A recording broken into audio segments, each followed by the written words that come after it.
और चलिए आगे बढ़ेंगे। खबर कांग्रेस विधायक कविता प्राण लहरे के वायरल वीडियो को लेकर बीजेपी ने अब तंज भी कसा है। भाजपा प्रवक्ता केदार गुप्ता ने कहा कि कांग्रेस हमेशा धर्मांतरण और तुष्टीकरण को बढ़ावा देती है।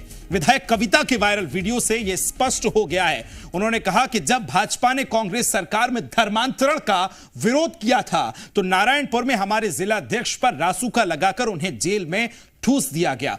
केदार गुप्ता ने चेतावनी देते हुए कहा कि अगर प्रलोभन और जबरदस्ती धर्मांतरण किया गया तो भाजपा उसकी ईंट से ईंट बजा देगी।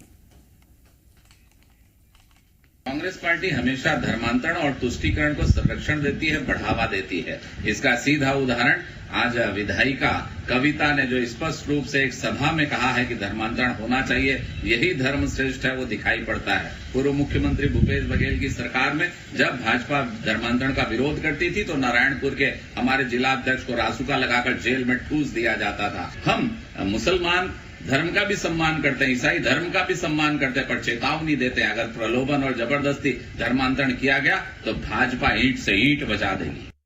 खबर को विस्तार देंगे, सहयोगी सत्यप्रकाश मेरे साथ जुड़ गए। सत्यप्रकाश, सियासत जो है धर्मांतरण के इर्द गिर्द होती कभी भी नजर आती है, लेकिन इस बार बीजेपी ने कांग्रेस पर बड़े आरोप लगाए।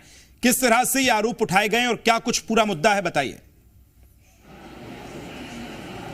देखिए, जो वीडियो सामने आया है विधायक विलायगढ़ कविता प्राण लहरे का, उस वीडियो को लेकर कहीं ना कहीं अब कांग्रेस पार्टी पे पूरी तरह हमलावर भारतीय जनता पार्टी दिखाई दे रही है। और जिस तरह से सोशल साइट्स पे पोस्ट किए गए भारतीय जनता पार्टी की ओर से, उन पोस्ट के साथ जो शब्द लिखे गए, तंज कसा गया, और उसके बाद अब जिस तरह के बयान भी भारतीय जनता पार्टी की ओर से आ रहे हैं, वो कहीं ना कहीं लोकसभा चुनाव से पहले इस मुद्दे को एक बड़ा मुद्दा बनाने की कोशिश के तौर पे भी दिखाई दे रहा है। क्योंकि जिस तरह से प्रवक्ता हैं भारतीय जनता पार्टी के प्रदेश प्रवक्ता केदार गुप्ता, और वो कह रहे हैं कि अगर किसी ने जबरन धर्मांतरण की कोशिश की, इस पूरे मसले का उदाहरण देते हुए फिर वो कह रहे हैं कि अगर किसी ने जबरन धर्मांतरण कराने की कोशिश की या करने की कोशिश की तो भारतीय जनता पार्टी ईंट से ईंट बजा देगी। मतलब कि समझिए कि कितना बड़ा एक तरह से बयान है। इस परिप्रेक्ष्य में भी देखा जाना चाहिए कि 2023 विधानसभा चुनाव के वक्त हिंदुत्व और धर्मांतरण का जो मसला था, इस मसले पे भारतीय जनता पार्टी बहुत आगे बढ़ी थी। और धर्मांतरण के मसले पे तो बार बार प्रेस कॉन्फ्रेंस होता था, बार बार कांग्रेस पार्टी जो उस समय सत्तारूढ़ पार्टी थी उसे घेरने का काम कर रही थी।